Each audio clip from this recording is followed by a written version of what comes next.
And we're live, I think. So, ironically, it's showing me a notification here saying that Hangouts on Air is going away August 1st. For quick streaming, try youtube.com/webcam. And that's mostly what this Hangout is going to be about tonight.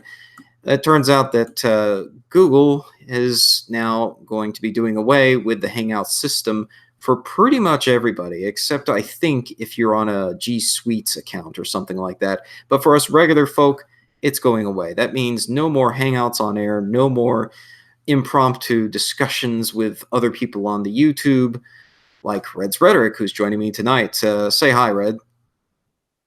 I am here and I'm alive. Excellent. Excellent. Always good. Always good to have you here. Always good to have you alive. So, yeah, that's kind of the deal here is that YouTube is doing away / Google is doing away with Hangouts where we could easily and quickly allow other people to join and have a discussion about various topics or even a debate or even an argument. Whatever you wanted to have, you could have it on Google Hangouts here on YouTube, but not anymore. And this is going to be an interesting problem. Now, this doesn't mean that streaming in general is going away.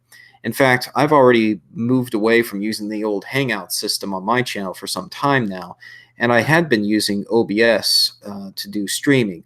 But tonight I've come back to Hangouts one last time. So this will be the last time that I'm using Google Hangouts on this channel. So yeah, the title's a bit clickbait, but it's true. It's totally true. This is the last Hangout that I will be having on this channel. Mostly because YouTube is doing away with the feature. From now on, all streams will have to be through more traditional, standard OBS type live streaming. Now, it is possible to use other third-party applications to set up video conference calls and then stream that into YouTube by screen sharing it using OBS. But obviously, that's a little more of a complicated path to doing that and a little more involved. However, there's something to be said for that because Hangouts is not the most secure app out there. In fact, it is full of bugs and has significant vulnerabilities that have posed problems in the past. I have to be very careful right now because if I show the link to this Hangout in the Hangout window, if someone pauses the video and types that in, they can actually break into the Hangout without my permission at any time, and then they can even kick me and Red from the Hangout and stream whatever they want. Trolls have used this to not only kick out the host and take over the stream, but stream inappropriate content without the host's control, effectively getting them infracted by YouTube or even banned. So it's a real serious problem, and it's been known for years. Rather than fix it, nope, they won't fix it. And another thing is that we've actually informed YouTube about this little bug. And here's the thing. They came back to us and said, and I am quoting here, that is a feature. How that is a feature, I have no idea. And now call me crazy, but I think someone else having the ability to kick me out of my own Hangout and then porn bomb my channel, that's not a feature I want. that's not a feature I want. Oh man, yeah, that's not a very good feature as you might imagine. Yet that was their response. I heard that as well. That was their response. This is a deliberate feature. We won't be fixing it because, as far as we're concerned, it's not a problem. It's not a problem until other people get their channel basically taken down or put in YouTube timeout for 2 weeks because someone else who is not them decided to stream inappropriate content on their channel. This is not a feature that anyone asked for. This isn't a feature that anybody fucking wanted. You know, it's not. It's a bug, and I think YouTube is just taking the easy way out by just calling it a feature. Yes, exactly. And it's ridiculous, especially when time after time channels have been taken down by trolls. I hesitate to use the word hacker because all they did is type in a link, but they broke into somebody's stream. They kicked out the participants who were legitimately there and who the host wanted to have on. and then they proceed to stream inappropriate content for which the host channel gets damaged. Excuse me? Since when is that a feature? Furthermore, why isn't it a feature to be able to close down a Hangout such that only the people who are already in the Hangout can join? There is no way to do that. With just Red and myself here, anyone could come in at any time if they had the link. There's no way to rescind permission, and there's no way to block permission for people to join. If they have the link and there's an empty slot, they can get in. To me, that's a real serious problem, and it doesn't seem like one that is unbelievably impossible to fix, especially when you have years of heads up to do it. Well, keep this in mind. Google Hangouts didn't always, Google Hangouts wasn't always this broken. There was a time where you couldn't just barge your way into a Hangout. There was a time where you couldn't remove the actual Hangout owner. And there was a time where you couldn't snipe everyone out of the Hangout on a whim and take it over. There was also a time where Hangouts would immediately cut the stream off if the host left. If there was a break in connection, well, too bad. You have to start a new Hangout. But I would rather be safe than sorry, that kind of thing. So I actually didn't mind that. That was actually a really good feature to have. And Google has demonstrated that they're able to do that again, because these are the exact same features that are available on Google Meets. So Google Meets has all these features. You can't snipe anyone out of Meets. You can't remove the host out of Meets, and they have the ability to boot you out of the Meet or mute you entirely so that you can't show anything at all. You can't do it. You just can't. So Google knows how to add these features, but why they're making an entirely new program for it instead of just updating the one we already have, that's a question I don't have the answer to. It seems to be a pretty standard operating protocol for them when they have major flaws with one of their products. Rather than actually fix the product, they just seem to abandon it and eventually close it down. And we've seen this time and time again, going all the way back to Google Sky and some of the infamous problems with Google Sky that people still occasionally talk about today. So keeping things sort of astronomy themed here, if you go to Google Sky, there's a couple of issues with it. One, there's a missing section in the constellation Orion, or near the constellation Orion, that people talk about all the time, saying that Google is hiding something. Well, first of all, those are not their pictures. They're just using pre-existing pictures that were taken by other sky surveys. It's not like Google bought a bunch of telescopes and set them out one night and took a picture of the whole sky. They didn't do that. They just used pre-existing material that was already taken by all sky surveys, various all sky surveys, including the Palomar all sky survey. And that is actually the picture that is missing. It's from a plate from the original Palomar sky survey, or actually the second Palomar sky survey. So I did some digging myself and found the original negative for that missing plate. It's out there. There's no one hiding it. I went up to University of Michigan and actually took pictures of it, showed it on video, showed it in the video I did, and showed that there was nothing mysterious hiding out on that plate in that area. You can also look at that area with the telescope right now, and there's nothing unusual there, at least that I've seen. So, you know, that's a problem that's been in Google Sky for ages, and it's still there. There was one or two people who made popular videos claiming that that area of the sky has now been shown on Google and that there is something mysterious there, a winged star.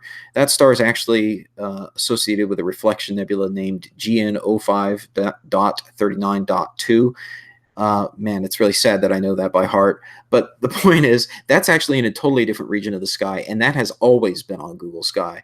And so there's just some people lying about it and saying, well, that was what was hiding in that missing region, and they've just now revealed it. No, that was always there, and the missing region is still missing on Google Sky. All these years later, nothing has changed. So look at Google when it comes to their chatting software. There's 3 different Google products that you can use to make a video call: Google Meets, Google Hangout, and Duo, Google Duo. 3 apps to do the same thing. So I think what they're trying to do is that they're just making a whole bunch of apps and seeing what sticks. When Google Hangout was revealed to have all these sniping issues and these porn bombing issues, instead of fixing it, they just decided to abandon it and start making Google Meets, which doesn't have the sniping issues and gives the host actual control over their meet. Yeah, what a concept. Yeah, what a concept. Give the host actual control over their Hangout or Meet. So they just decided, okay, Hangout's not doing it. Let's go ahead and make something totally different that has none of these flaws instead of just updating what we already have and keeping all the things that are great with it. Because there are a few things that are great with it. It's very nice for impromptu Hangouts and stuff like that. If Meets has a quick encoder like Hangouts does, I'm not really going to mind the change all that much. If anything, I'll welcome it. But what it seems to me is happening is that they're not going to include a quick encoder. So you're going to have Google Meets. And then on top of that, you're going to have your own software like OBS or Streamlabs to broadcast what's happening on Meets onto YouTube. Yep, And then exactly. Then after that, you're going to have to keep everything working the way it should be behind the scenes while we're trying to have a conversation with someone and screen sharing. Yeah, because that's not complicated or anything. It is what it is. And I'm just now trying to get used to OBS and Streamlabs because for the Orion abort test, I was using OBS through the capture card and my through the HDMI cable to my Nikon. That was all through OBS. So I know it's possible. I know it works. I just need to get more used to it because as of right now, it's like, dude, I had Boolinator set this up before I left. Oh, yeah, yeah. And it's Yeah, like, exactly. plug it into this USB port and press this button. You're good. All right. Because I can handle everything else. But after that, I'm totally lost. And he goes, don't worry, you can't screw this up. And Boolinator set it up so that I couldn't screw this up. So that Orion abort test was through OBS. It worked. Would I want to use it every single time I want to have a hangout? Preferably not. Too much work. I'm lazy. Yeah, exactly. This was a great tool for impromptu hangouts that you didn't necessarily have time to dial up Bull or whoever your producer is and say, hey, can you put all this together for me and get it ready to go? And then we're going to have a discussion and can you run this all in the background? It pretty much took care of itself except when it was having a problem and somebody was sniping it and causing trouble. And so it was really nice as just a quick and dirty, let's do this real easy tool. And it was easy for the participants as well to join. And I suppose with Meets, it's similarly pretty straightforward for participants to join. But the whole process now is just going to be a lot more complicated by having to add that layer of having your own streaming software also running in the background, also sharing whatever's happening on the Hangouts or in this case, the Meetup screen. And then trying to handle everything going on with the chat and everything going on with the channel and trying to have a discussion all at once. It just gets to be sensory overload. And so it's really unfortunate that this is going away rather than getting fixed. Hopefully they can integrate some new tool that really replaces it, but it seems like their idea of a replacement is youtube.com/webcam, which isn't intended to support multi-user discussions like this. And it seems to me that, and this is just my opinion, but with the changes Google has made and YouTube has made over the last few months to the platform itself, they're really trying to discourage that kind of YouTuber on YouTuber discussions, which can get, pretty emotional and even nasty at times. And they're implementing new rules in the near future now, basically prohibiting YouTube on YouTuber harassment. And they haven't really said at what point they're considering it to be harassment, what point they're considering contact or making videos about other YouTubers and their videos harassment.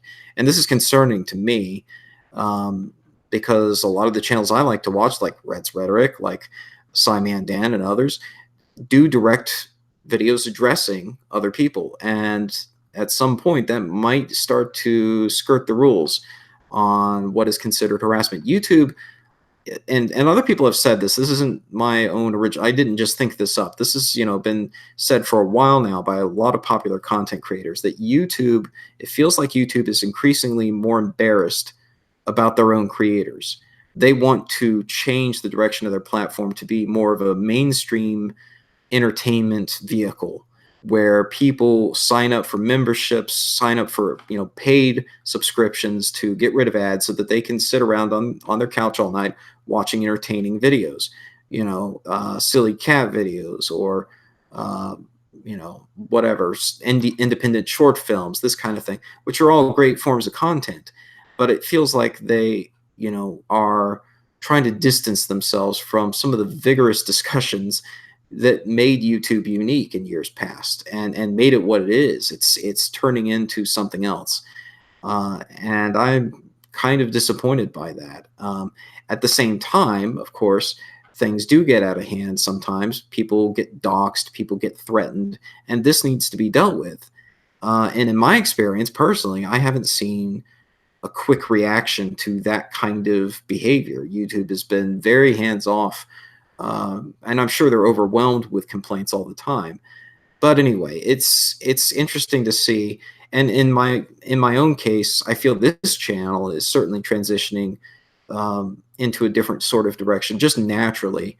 And that's not necessarily because of changes that YouTube is making as a platform, but simply because of where things are growing in my own life and where I'm feeling it's best to apply my talents. What you're seeing right now actually is a program I wrote myself that I'm continuing to develop. This is a very simple, basic planetarium program showing the stars that are overhead right now at a fictional location. No, you can't figure out where I'm actually located if you measure, like, you can measure where Polaris is here relative to the horizon and figure out what the latitude is. If you do the math, you're going to come to the wrong answer because I've got this actually set up for the wrong location. So, haha, you're not going to get my information that easy. But basically, at this fictional location, that's where the telescope thinks it is right now, and that's where the planetarium program thinks it is right now. So this green circle right here, this actually represents where my telescope thinks it is right now. It's actually communicating with this program and displaying its current location. So my plan going forward is that in future live streams, I'll be able to use this program on a website where you guys will be able to go and check out where the telescope is pointed in the sky, instead of having to ask me, where is this? If I'm watching a comet or an asteroid or something, where is it in the sky right now?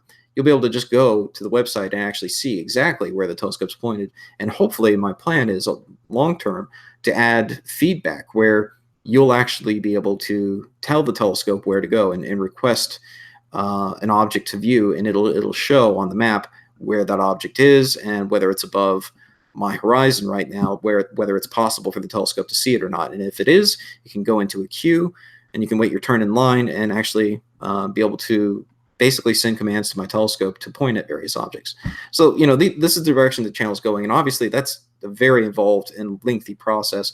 And it does carry me away and take up time that I would otherwise be spending debating some of these other channels, conspiracy theorists, flat earthers, all the rest. But since this is the last night I'm going to be having a hangout, and since I've got Red here, I'm going to invite some other people too. I'm going to invite Dazza the cameraman. Daz, I see you're in the chat right now. Don't know if you have time or if you're able to join right now, but here's the link if you do want to join. Also, I'm going to send this to Russian Vids for fun and games. Let's see here. I thought I had his Twitter up. Well, I'll just send it again if I hadn't already. I was going to send this link to Russian Vids. Russian Vids is a flat earther who thinks that my video footage of the Falcon 9 and Falcon Heavy landings is actually fake. He thinks that SpaceX is faking their footage, and so am I, and so is Red Rhetoric. Offered to pay for his flight down here to see it for himself. He still thinks it's fake. Yes, and he has refused to accept any offer to pay for his flight down here to see it in person, even though thousands and thousands and thousands of people have seen it in person, and he can see it in person too if he would just bother to come down here. In fact, if I'm not mistaken, I think he's actually closer to Vandenberg than he is to us. Like, he's not even that far from Vandenberg, is he? I remember right. I thought he was over there. I know that he is in. I think he's in California, if I'm correct. Yeah, that's what I thought. He's in California. So if that's true, he's not that far from Vandenberg Air Force Base, where the Falcon 9 also has landed on land before, and you can see it from over there. So, I in mean, fact, let's face facts here. He has everything he needs to verify these launches and landings for himself. He has everything he needs. He just chooses not to. The reason why he chooses not to is because he's intellectually dishonest. And I will keep on saying that. I think I have enough to go on to show that he is indeed intentionally dishonest. yeah. So he's welcome to join us. I just sent him the link on Twitter. I don't know if he's going to actually man up and join us, but if he wants to, he can. And we can have a discussion about Hangouts going away. We can have a discussion about how he thinks my footage is fake and how I faked it all with CGI, all that good stuff. Also, on that front, I do have some news that I want to announce, although I can't announce everything. I can announce that I now have shill level access to NASA. I have a badge that gets me in behind the gates at the Cape, where I can see these launches close up on demand. So I know that a lot of people have been tweeting about it. One or two people in particular have been repeatedly tweeting SpaceX, Elon Musk, NASA, etc., trying to get myself and Red's Rhetoric access behind the gates. Please continue to tweet on Red's behalf, but you don't need to tweet on my behalf anymore. I now have a badge that gets me behind the gates. I can freely explore Cape Canaveral and the Kennedy Space Center whenever I want in my own vehicle. So the cool thing about that is I can drive right up now before launch and basically haul out my telescope and all that good stuff an hour before launch and take pictures and then come home. So that's fantastic. That's a huge change for me. And I just need to get I just need a buddy up with Elon Musk and be like, "Yo, it's me, your boy. Wanna help me out?" Yeah, I mean, it's oh man, I wish I could take you all with me because it is such an amazing experience to be able to go back there.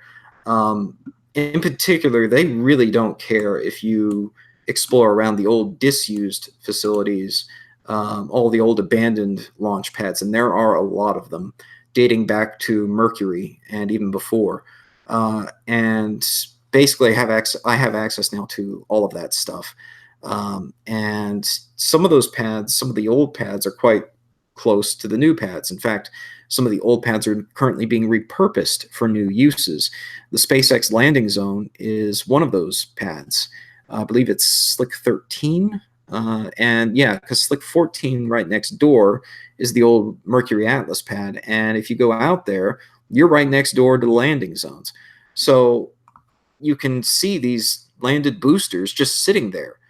Less than a mile from you, just right in front of you, towering over you, and see them up close, which is really, really amazing stuff.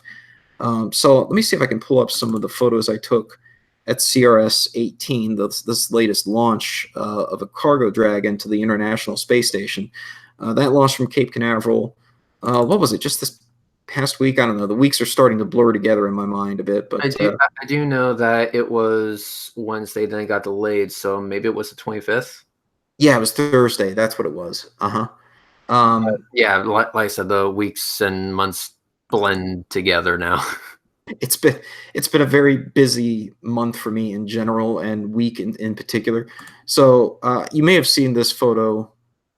Oh, thanks OneDrive, appreciate it. You may have seen this photo that I posted. I think I posted this one on my community tab. If you haven't checked that out, make sure you subscribe to my channel and check the community tab. I'll occasionally post photos and things there.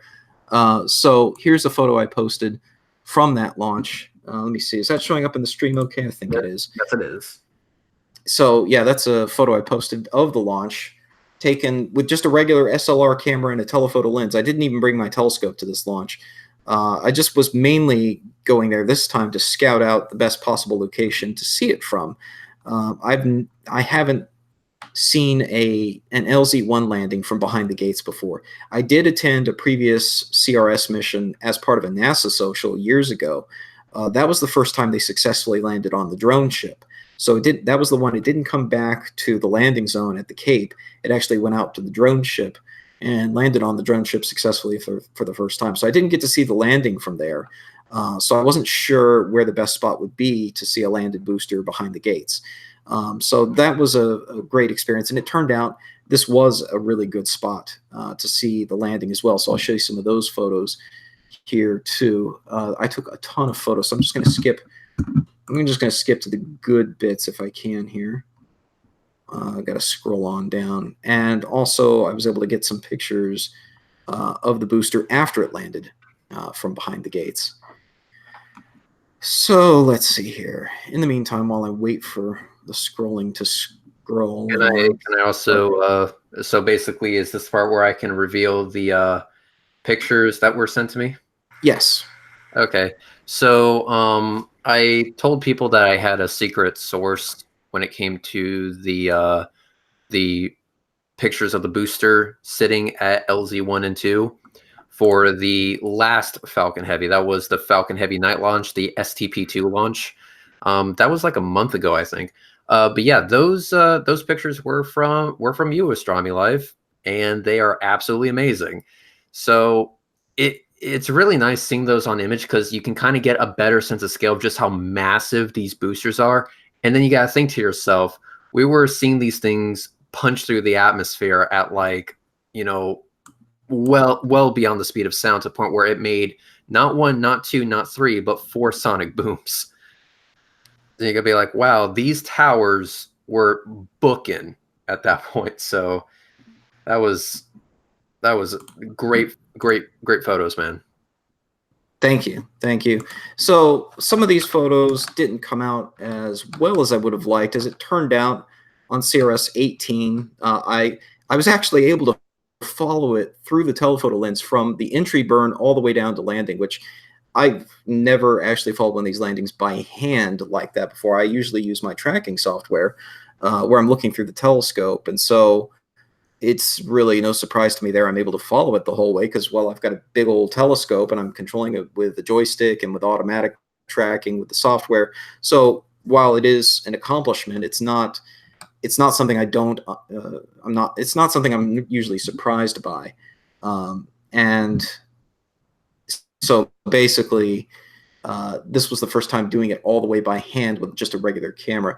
Unfortunately, when I focused on the booster at the entry burn, it either didn't focus completely correctly, or I think more likely the focus shifted a bit. I just continued to hold the shutter down the entire way, and I was taking still photos rather than video for a couple of reasons. One, the telephoto lens I was using was gyroscopically stabilized, and the little gyroscope it uses makes an awful lot of noise, and it just sort of ruins the audio of any video it happens to be recording. And so basically, it didn't refocus at any point during the entry burn to landing, and the focus went a bit soft by the time it landed. You can't really tell here. It looks pretty sharp, but I can actually tell that should actually be sharper. I know the camera's capable of more, and it kind of pisses me off that I'm kicking myself that I didn't just stop taking stills for a moment and refocus during the landing. I really should have done that. That was a dumb move. Now you understand the pain I felt. What's that? When I lost, there was one other opportunity I had where the Falcon 9 launched, and I had the opportunity to film uninterrupted footage from launch to landing, and I lost it. So, oh, no. Yeah, now you know the pain that I felt, which is why it was such a huge relief to finally capture it with Falcon Heavy. Yeah, exactly. And that one came out blurred by motion. But here in the foreground, actually, I'm pretty sure these guys here, these guys and gals here, are from the NASA social. There were a group of them in a roped off area right next to me, and I didn't go down and ask, but I'm pretty sure they were part of the NASA social there. And because the flight had been delayed, there weren't as many of them, I think, as there probably would have otherwise been. But you can see them there in the foreground. Oh, that must mean it's CGI. I must have added them for realism or something, right? Yeah. So, anyway. Oh, the other thing I love, the reflection off the water. I should have sent the link to what's his name? Limitless. Wake Souls and Limitless. Yeah, Yeah, Wake Souls and Limitless. yeah. Don't bother. They're not interested in learning anything. Yeah, exactly. Oh, by the way, just Anything that is really cool and amazing, and has anything to do with SpaceX or NASA, ULA, Sierra Nevada Corporation, Northrop Grumman, or any of the other entities that can launch stuff into space, they don't care about. right, right. They'll just call it all fake, and they'll even call amateur footage of it fake. Exactly. But one of the things they had complained about, for those who don't know, and they're one of their videos that tried to attack mine and Red's videos. They complained that my footage of the booster landing over the horizon. Which mission was that? It was one of the. It was a mission that was delayed like a lot. Right. It wasn't a I don't think it was a resupply It mission. might not have been. It might not have been. I can find out. Give me a few seconds. Okay. I know it was. So first of all, it was a night launch, and it was right after that DM. No, we're actually fully wrong on that. It was a SpaceX CRS-17 launch. Oh, it was CR-17. Okay. Yeah, that makes, of course, because it was actually, funny thing is, unless I'm terribly mistaken, I think it was the same booster. I think they reused the 17 booster for 18. Am I right about that? That is the exact same booster. Yeah, so here it is again. Second time I photographed it landing, then. That's pretty cool. Nice. So, yeah, on the CRS-17 mission, that was right after the DM-1 explosion, unfortunately, where the DM-1 demonstration mission 1 capsule exploded when they were testing the abort motors, and it sent toxic gas and debris everywhere. And they still had an active scene. They finally found out what happened. Yes, yes, they did. And Scott Manley did a great video about that, breaking down the mechanics of what happened there. Scott Manley about it? Yeah, he did. He did. Go check it out. I should pull up the link on that. It's really good. Yeah. So apparently, yeah, make sure the valves that prevent fluid from backfeeding are perfect, or that or use burst discs. Right, right, and it makes sense that they didn't use burst discs before, because the capsule was originally designed to be reusable. It was the idea that they would use the abort motors. If they weren't used during an abort, they would be used for landing instead. They would actually propulsively land the capsule and have legs that extend out from the bottom of the heat shield to soft land them on land instead of splashing them down the ocean to make it easier to refurbish and reuse them. Not to mention save on recovery time. But didn't NASA say that was basically a no-go from day one? Yeah, pretty much. NASA said, no, you don't. And you're not going to risk our precious cargo. Even the unmanned capsules, they were thinking maybe we could, do some test flights with unmanned capsules on what would have been cargo return missions. But NASA's like, no, you're not going to risk our precious cargo coming back from the space station, these multi-million-dollar experiments, with your experimental capsule that might crash and burn the first few times. No, we're not going to do that. So they basically told SpaceX, if you want to do that, you're going to have to do that all on your own and prove that it works out of your own pockets, and then maybe we'll let you do it. And SpaceX decided that was not a feasible option. Well, yeah. Well, they could also go the ATK route where, oh, this is going to be the last time this particular Dragon capsule flies because we're going to retire it afterwards. So just fill it up with garbage and let's just see what it can do at that point. Maybe then it would make sense, because that's cargo you don't really care about. I mean, it's trash. So who knows? Yeah, I mean, maybe, but I think with the CRS contract, the way it's constructed, one of the advantages SpaceX had, and one of the things that they had in the contract is the idea of down mass capability, where it's not just garbage, it's scientific experiments and things. It's the only provider of significant down mass from the space station right now. Up mass is provided by Orbital ATK, SpaceX, even Progress modules, but the others basically burn up when they hit the atmosphere on the way back. They don't provide a route for cargo to come back until SpaceX. But SpaceX isn't going to be the only player in that game. What about Dream Chaser? Yes, once that's online, there'll be a player in that game. But until then, it's SpaceX or bust for big experiments coming back down.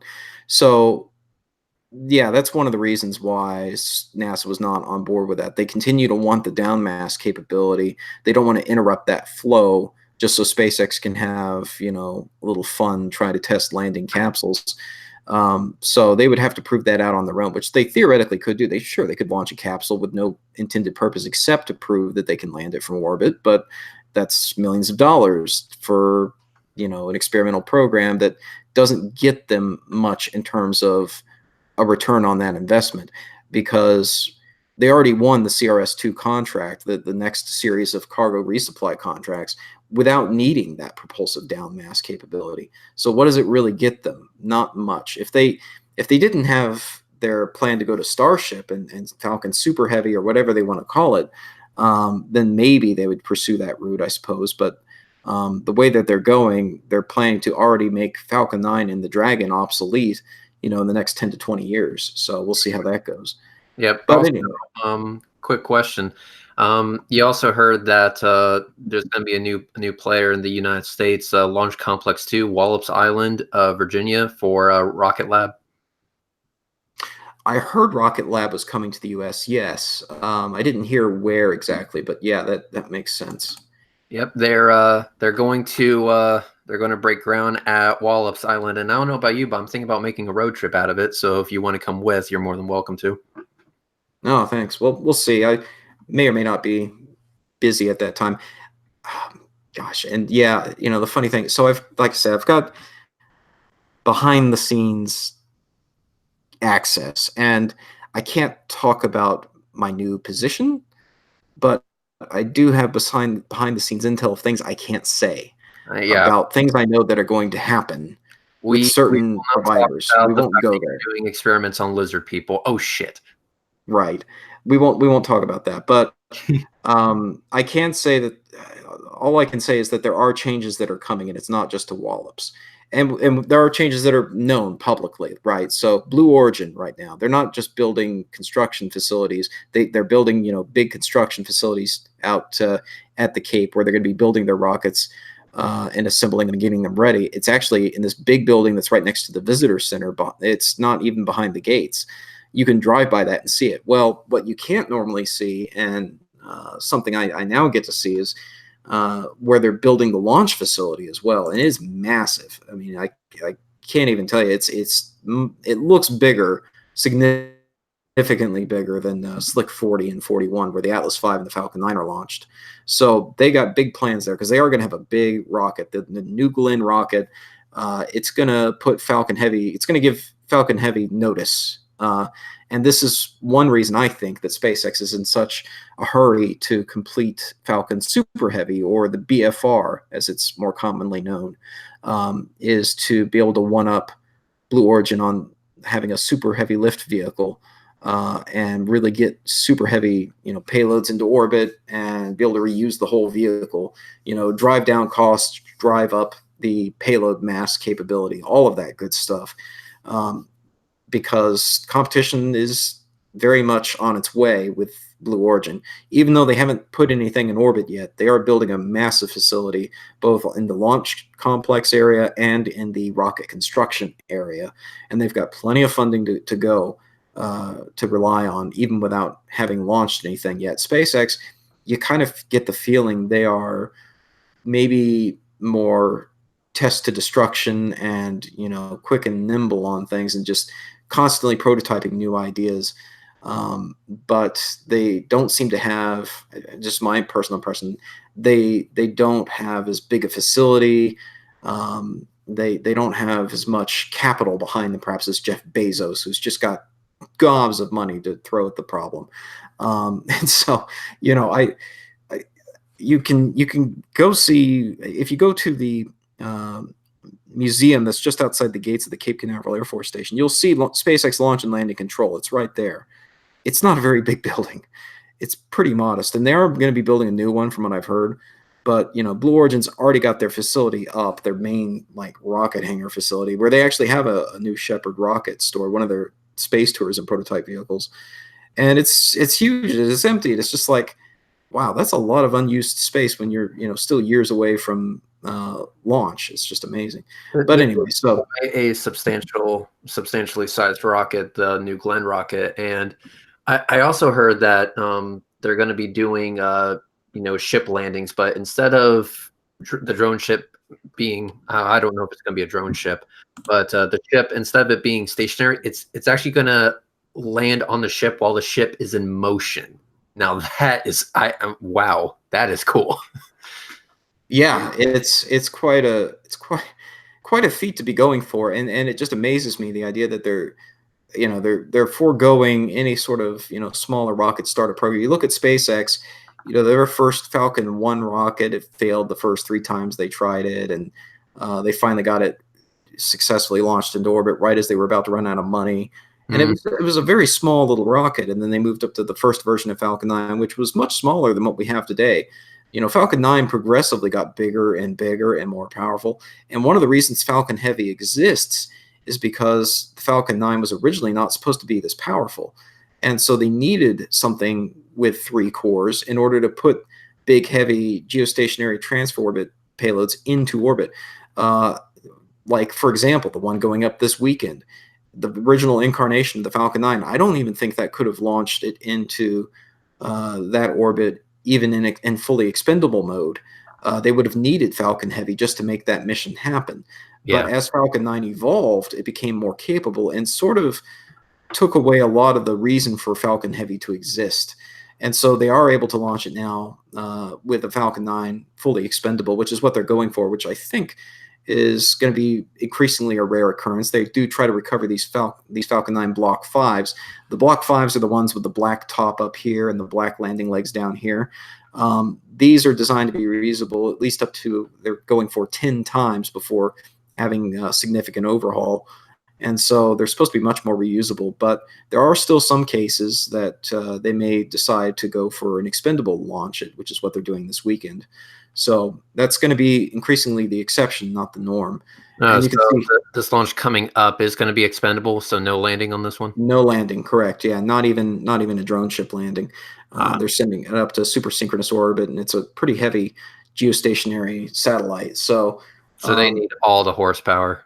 They need all the horsepower. And, people ask, well, why not just use Falcon Heavy? Well, there's a couple reasons. First of all, the customer didn't buy a Falcon Heavy. And the customer may not want a Falcon Heavy for the risk profile because Falcon 9, of course, has had a lot more flights than Falcon Heavy, so it's a better understood vehicle. Secondly, yes, Falcon Heavy is theoretically fully recoverable with a payload like that, but they still have yet to successfully recover the center core all the way back to port. They landed it with which one was that? That was Arabsat 6. They landed it on the drone ship, but they couldn't keep it on the drone ship, so they still weren't able to get back that core. So while it may be theoretically possible to recover all 3 cores, they still haven't actually nailed that down quite yet. All the bugs with that. The more engines, the more moving parts you put on a rocket, the more risk there is inherently. Absolutely. And so if given, well, here's the thing. If it was my multi-million-dollar satellite, I would basically say, listen, I don't care how you get it there. Just make sure you get it there with the highest guarantee as possible. They said, okay, you have 2 options. You have a smaller rocket that's expendable. It won't look as good, but there's more of a guarantee it's going to get there. I would go, hey, listen, I'm going to be disappointed that it doesn't look as good because it would be pretty awesome to have my payload launched on a Falcon Heavy. But that's a multi-million-dollar spacecraft. I'm not taking the risk. No, do this. Use Falcon Heavy only when it's necessary. Yeah, absolutely. So, that's what we're looking at now is an expendable launch on Saturday. So unfortunate that it What's that? I said I'm still gonna try and make the launch on this one. Plus it gets me some more footage, and it's all footage is good footage. Absolutely, absolutely. And I'm trying to remember, are they going from Slick 40 again? Yeah. I guess they are. Which, I mean, that's pretty impressive turnaround time on a single launch pad that they just launched CRS-18 and then they're turning right around and going at it again pretty quickly, just over a week later with this mission. So that's that's pretty good. Well, That they're able to do that. I think they're trying to get really good at this, because if you remember the promo video for BFR, they were going to do a propulsive landing right back on the launch pad, refuel, load up more cargo, and launch again, like same day type. Yeah, exactly. So yeah, exactly. Wouldn't it be cool that in that one day we'll be able to go to Cape Canaveral and see a launch in the morning along with a landing, and then wait a few hours and see that same event happen again with the same exact rocket from the same exact launch pad without having to make 2 trips? You know, the remarkable thing is these landings have already become so commonplace that the average person has sort of tuned them out. It's just, oh, another rocket landed again. I still remember when Orbcomm happened, and this was just unbelievable. I mean, I was just watching my screen, screaming at the top of my lungs, and you were actually there watching it in person. And you know, there was this huge accomplishment. There was all this attention. Falcon Heavy happens. They land 2 boosters for the first time simultaneously. Again, gets the public even more excited, and more people start turning out for the launches. But to the average person, I think they're already starting to tune out, you know, these recoverable boosters.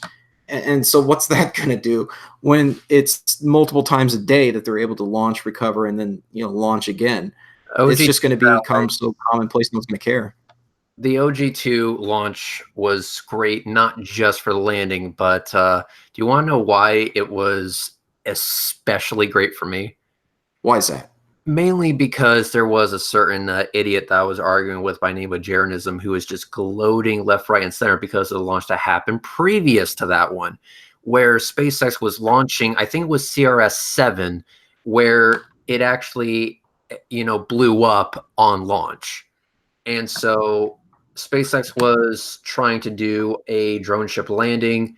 They launched from Cape Canaveral, and just before the rocket hit MECO and separation and second stage ignition, the entire rocket just disintegrated, and they lost the payload from that. So what Jeranism did was that he made a video basically gloating, poking fun at SpaceX, and blah blah blah blah. And I said, just you wait, SpaceX is going to come back stronger and better than ever, and there's not a damn thing that you can do about it.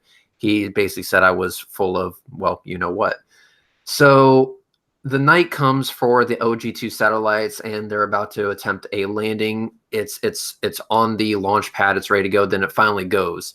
And after it landed, everyone just completely lost their minds on it. And the first thing I did was I went on to Skype, and I Skyped Jeranism, and basically I said a few things that I won't repeat on your channel, but let's just say I was having the time of my life. I can imagine. And it was great. Now, if you wanted me to read it out loud, you better have your finger on the bleep button, because you're gonna be here. There's a lot of bleeping. yeah, I don't have my bleep button handy. Sorry, so we'll have to forego that for tonight. But sounds good. I'm trying to be a little bit PG now that we're on your channel. Oh, thank you. And I didn't invite Jeranism, but I did invite Russian Vids in here tonight, and he hasn't shown up. I sent him the link on Twitter, so he might not be. I didn't give him heads up on it, to be fair, but didn't send him the link in case he wanted to join us and have a discussion here. So people are asking, why is it the last? Why is it last? So I'm not going away from YouTube altogether. It's just that Hangouts itself is going away. YouTube is retiring the feature. Google's getting rid of it. Google Hangouts, in terms of Hangouts on air, is going away altogether this week. August 1st, it's done. So not just for my channel, for Red's channel and all other channels, none of us will be able to use Google Hangouts very shortly. Yeah. So that's why this is a last hurrah, last goodbye. I'm also hanging up my own hat in terms of having debates with these types of people. Like I said, yeah, pretty much. I did invite Russian Vids in here to have a discussion. He thinks that Falcon landings like this are all CGI, all fake. I can personally attest to the fact that they are quite real. In fact, this one, CRS-18, I was able to be close enough that I not only heard the launch, not only heard the landing, I heard them letting out the gas from the rocket after the landing. Because after it lands, there's still pressurized gases remaining in the fuel tanks there. They vent that out over the next some number of minutes after the landing, and it's quite loud and it's quite noticeable. And yeah, that's a real rocket, and it's quite dangerous. I mean, that thing's pressurized and everything. So, not a hologram, not a hologram. On top of that, holograms can't block background light, and this thing clearly blocks background light as you walk around it and see it from different angles. See it blocking background trees, shrubs, land, water, all the rest. So anyway, just wanted to point that out. So yeah, I'm sort of hanging up my not my debunking hat, I guess you could say, in the way that I'll be continuing to generate data that debunks nonsense, but I'm just not going to have formal debates with those types of people anymore because, for one thing, Google Hangouts is going away. So that basically eliminates the ability to invite somebody on, like I'm doing with Reds right now, just having an impromptu discussion on my channel without having to go through hoops of adding on additional third-party websites or other tools to be able to have a conference call with someone and then stream that conference call into YouTube. And it's just a whole big mess.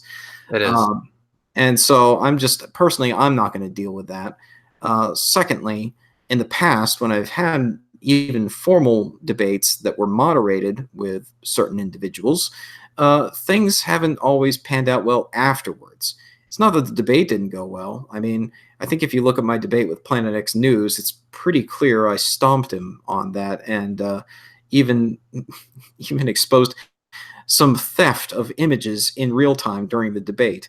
But afterwards, that began a whole series of harassment that extended outside of YouTube, beyond YouTube, even into my workplace.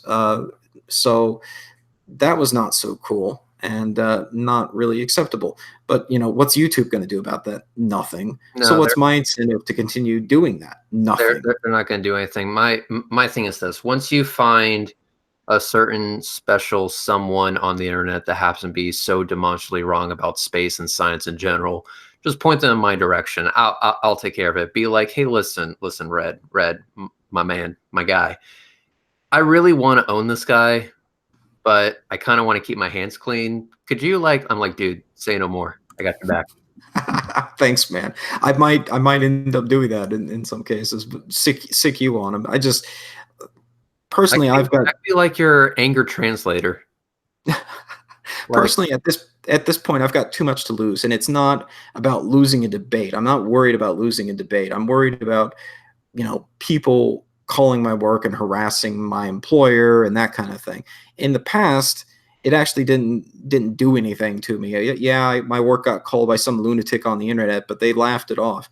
But now, with what I'm doing now under my new position, things have changed dramatically. And if they so much as found out what my new position is and what I'm doing and called my work and basically attacked me on that, it's totally different now. I've got a new position, and what I do, I can't even talk about. I'm not allowed to tell anyone what I'm doing or who I'm even doing it for. So if someone were to do that whole thing again, dox me and figure out my new position and all of that, it would go really badly for me. So personally, in my real life, I now have too much to lose on that front. It's just not worth it. So bottom line, I'm being totally open and honest with you guys. It's just not worth it for me. I've got too much to lose. I love my new position. I love what I'm doing. And I'm not willing to lose it over people being wrong on the internet, as fun as it is to, prove the truth and provide the science behind it. It is very entertaining, but dude, I feel you. But that's why I offer my services. Be like, hey, listen, there's this idiot on the internet. Can you take care of it? Dude, say no more. I got your back. Like I said, dude, I'm here for you. I like to think that we're a team. You go to these rocket launches and you do what you do for the science. I do it for the flat earth butt hurts. All right. You and I do what we do for completely different things, but they kind of springboard off each other, I like to think. So if you have any sort of issues, just throw in my direction. I'm already owning a few people on Twitter as we speak. So I'm good at what I do. What can I say? It's very true. Yeah, very true. Yeah. So anyway, It's 1 a.m. local time here now. I'm going to start wrapping up this Hangout. But while I do that, just to remind people who may have joined late, to talk about the future direction of the channel for a moment and where things are going. So you know where things are not going towards, hopefully away from my personal life getting harassed, but hopefully more towards science and towards astronomy and doing those kinds of things. This is a program I'm developing right now. This is actually something I've written myself, a little very crude planetarium program at the moment.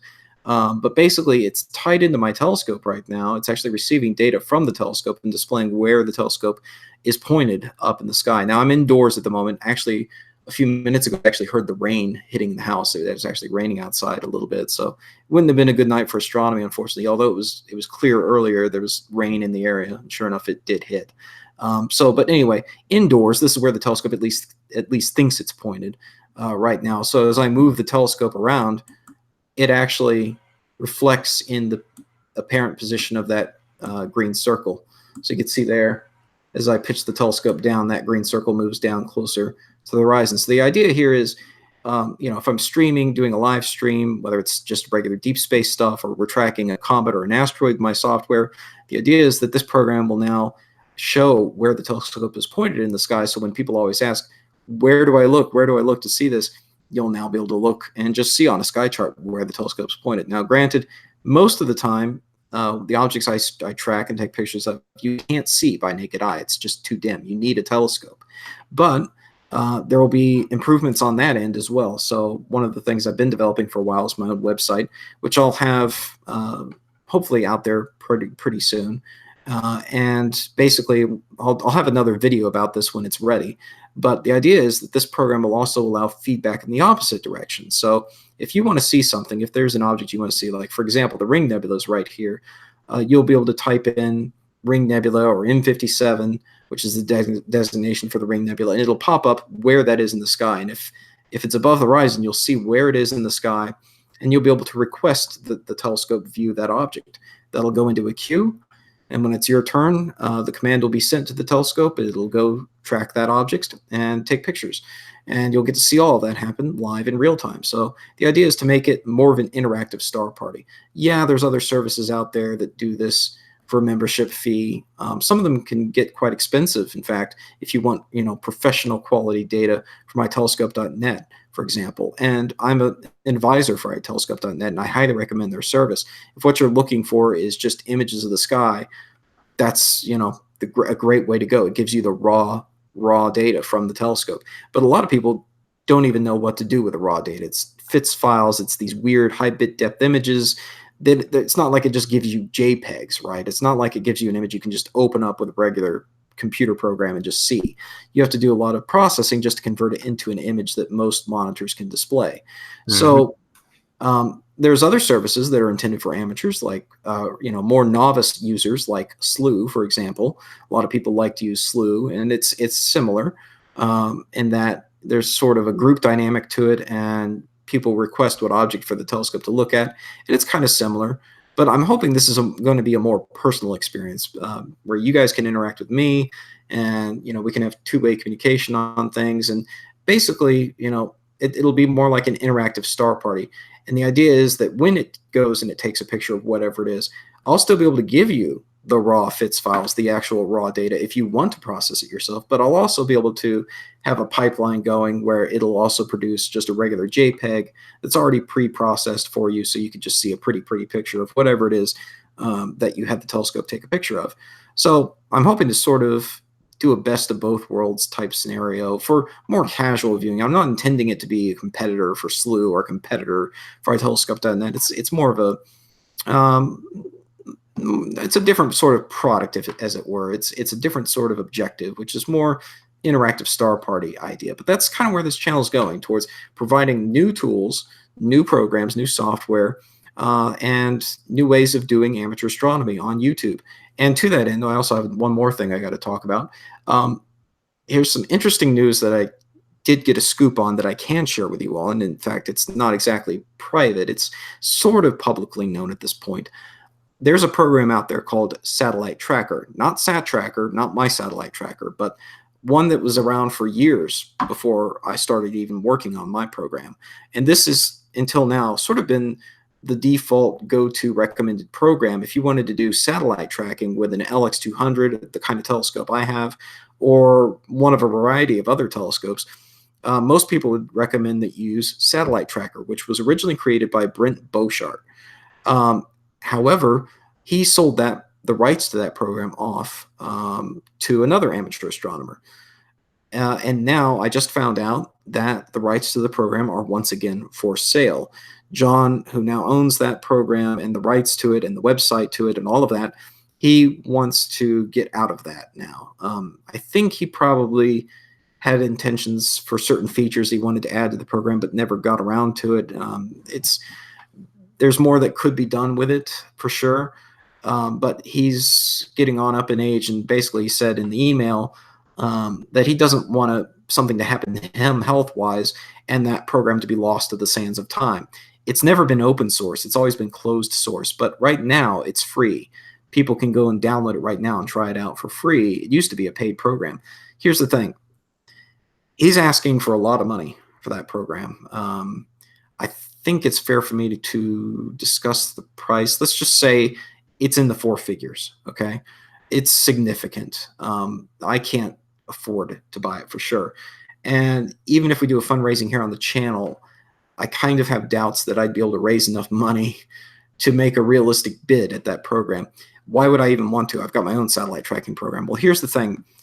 I feel like there's no doubt, his program is much better at planning observations, planning when you can see the space station, planning when you can see the Hubble, all that kind of thing, where it will show you maps of where the satellite is. It'll show you sky maps of where the satellite will be. You can plan all your observations well ahead of time, and it's really good at all that. When it comes down to actual tracking, however, it's open loop tracking, really, and the human is got the job of closing the loop. So what that means is basically it's sending commands to the telescope where to point to see the satellite, but it doesn't know where the telescope's really pointed. It's not, and it doesn't really know where the satellite really is once it starts slewing, once it starts moving the telescope. It's not like it's looking at a video signal and saying, now I see the satellite, I'm going to center it up a little more and fine-tune the tracking. It doesn't do that. It does have the ability for the human operator to sit with a joystick or with a mouse and manually adjust the tracking so that it keeps the satellite centered. But that's a very tricky process and error prone, which is why I developed my own program, Sat Tracker. So the source code of my program is already out there. You can go check out the videos on this channel. You can go see and download the source code for Sat Tracker. And it's bare bones when it comes to operating as a program for satellite tracking. It doesn't plan your observations for you. It doesn't even tell you when the satellite's going to be above the horizon right now. It's just for tracking. It's up to you to know when the satellite's going to rise, when it's going to set, and how high it's going to go. But if you use Heavens Above or some other program to figure that out, you can track the satellite automatically. Once it starts tracking the satellite with the telescope, you just click on it in a video window. If you've got it's designed for use with a video viewfinder, and it centers it for you, and it tracks it for you automatically. That's the beauty of it. It's very similar to the program I use for rocket tracking. And so it's closed loop, meaning it's evaluating what it's doing, and it's correcting the inputs based on what's actually happening. So it keeps the satellite centered. So I can use very high magnification, and this is how I'm able to do things like resolve the Hubble Space Telescope and actually see what direction the Hubble Space Telescope is pointed at in space. And I've been able to prove that, yes, the Hubble is pointed at the objects in space that it's scheduled to observe, which to me is really cool to even be able to do that.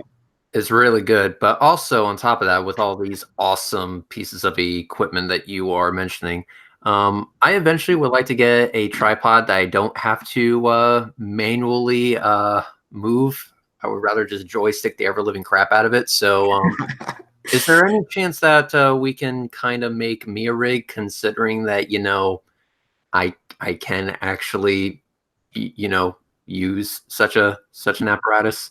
Absolutely, man. We got to get you set up with I still feel like the LX200 is the best option, especially for what you're wanting to do with rocket tracking. Because, the thing about the rocket tracking is these rockets are falling down out of the sky before they turn on their landing burns.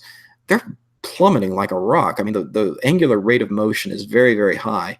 Well, I wouldn't necessarily want a telescope. I mean, let me be very, very clear. I would still want to use the P1000. I just want a tripod that can pan and tilt on its own with a joystick. And what I'll do is I'll just, track it by eye on the monitor, because at that point, what I'll do is I'll just, go to, I don't know, Walmart or Best Buy and buy the cheapest, crappiest monitor I could possibly get my hands on, and just use that as my viewfinder. Yeah, it's just that you need a mount that is high enough speed, high speed mount. And I don't know. I mean, I'm sure there's something out there that's probably better than what I'm thinking, but for my money, I still feel like the LX200 is the best way to go. You could always piggyback mount the P1000 on top of the telescope. You could use, like my little Celestron mount. It would work, but the problem with it is it's that limitation of angular speed. And I keep looking at all these other telescope mounts, and they have the same limitation where it's 4 degrees per second maximum angular speed, whereas my LX200 is 8 degrees per second. It's twice as fast. So while theoretically the Falcon 9 boosters from the usual viewing location top out around 3 degrees per second, maybe 3.25 degrees per second descent rate, that's pretty close to the limits of what the Next Star mount can do, for example. I saw a few out there that actually attach to the top of a normal tripod, and then you have your normal tripod, the pan and tilt motors, and then the camera. I've seen a few of them that are like really good, and you can adjust, the rate. But goddamn, $1,300. That's quite an investment for something like this. And then I have to ask myself, is there something out there that is better? And because that's what we do. You and I both track rockets. So I think if we just put our heads together and think, okay, could I get something that is better, even if it is a little bit more pricey, or would it be just fine to just, go this route and hope for the best? We have some investigating to do to figure that out. But yeah, as good as I have gotten hand tracking these rockets, I mean, I think I am the only person to hand track a Falcon launch and landing without any cuts. I think I'm the only person in the entire world that has actually accomplished such a thing. I think so. I know that the U.S. launch report people got launched to landing on this latest CRS-18, and they got some great footage of that. But that's also with a joystick. My understanding, that's with their big 18-inch monster tracking telescope, which is professional. It's designed for doing this kind of thing. Yeah. So with that being in mind, it's like, okay, so I've obviously reached as good as it's possibly going to get by tracking everything by hand. The reason why I like tracking everything by hand is because it's so easy to set up. I'm ready to go in a few minutes, while you, on the other hand, are dealing with a rat's nest of cables and batteries and programs and stuff like that. It's like, oh, legs deployed, I'm good. Let's do this. Yeah. Yeah, you are often very angry, but now I'm starting to turn into you, unfortunately. And oh god, it's like, well, at least I don't have all this wiring. Now I have all this wiring. Now you have all this wiring, and so let me just put this thought in your brain. So like $1,300, that's the same price as a used LX200 Classic, like a good one, like a 10-inch probably. So, if you look for a bare bones LX200 with no frills, no accessories, you can get one for that price. And that would offer you, greater potential in the future, where if you wanted to transition to another camera looking through the telescope, you could go even higher magnification than you can with your P1000. Our views are pretty similar in terms of magnification. Yours is usually a little higher than mine, but not by a whole lot. And I'm stopping down my magnification all the way. I mean, if I wanted to blast that thing out, like when I take that video of Hubble, at max magnification, that's way closer than what I normally do for launches. So you can always increase the zoom even more with the telescope. You've got the room to do that. What I've noticed is that zooming in all the way is not always the best option. So I think for the next few launches, I'm actually going to dial it back a bit because I have so much zoom capability, but the more zoom capability I utilize, the harder it is to track. So Right. And so here's the deal with that though. You don't have to have that as your only view with the telescope. You wouldn't. You would have that as a secondary view that's being shot at the same time. You're probably not even watching it while it's being recorded. You're just watching the slightly zoomed out view you have of your P1000, and that's what you're tracking on. And then you just have as a bonus, you've got the main camera view through the telescope, which is at an even higher magnification that you can then show in your videos. So, just keep that in mind. I know that's kind of maybe more zoom than what you want. It's nice to have the ability to do that, especially if you want to do things later, like track ISS up close, do things like that. You can do some fun stuff there. well, if I were to go that route, I'm imagining I'm going to have to learn a little bit. So, uh, I more than mean, happy. learning never hurt anybody. I mean, tell a flat earther that. So I will. Yeah, I think the argument can be made that if I went your route, I mean, I have a really badass laptop now, so I have that capability. I have the ability to get batteries on the cheap. Yep. That's also not an issue. I I has a truck, so I can carry all this shit. So it's not a matter of can I do it? It's a matter of is there something else out there that would be more for me? Uh, I'll think about it, but I gotta tell you, it's a tough call. It's a tough call on my end. Yeah, it's just something to think about. Just my recommendation is always try to keep your horizons open. Mhm. Not just when you're making a big purchase like that. You don't want to just be purchasing for your next video. You want to be purchasing for videos that are years to come, and what's going to happen in the future. So that's just my only recommendation there.